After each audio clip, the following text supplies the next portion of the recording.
Shiva's love for Sati was like I was just now telling, when we were in the Kailash trip, people became weepy about what they missed. They didn't miss anything, but they felt they missed. So, it's one of those moments when you yield.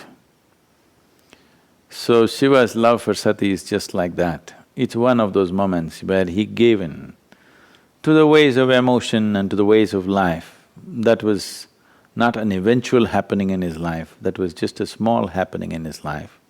It is his silence which is of utmost significance to us. It is his silence which is of greatest value to us, not his romance, not his marriage, not his wife's death, not these things. But how to talk about his silence?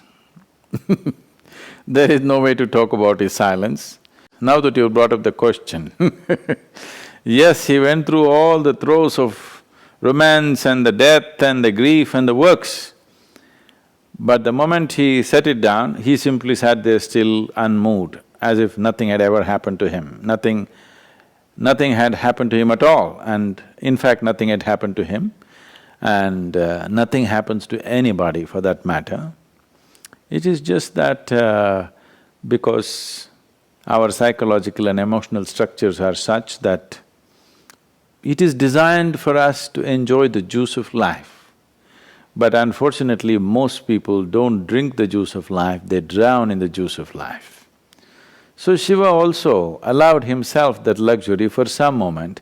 When he thought it's enough, he came out of it and sat there completely conscious and in a different state. So don't ever think that was the eventual happening, that was just a small happening in his life, and that was fine.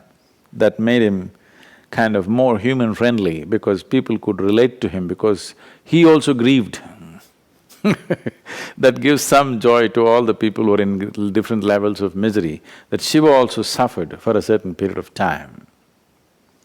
But you need to understand, it's just one of those moments when he is given into the process of life. But the moment he wants to stop it, he stops it immediately and sits there untouched by any of these things.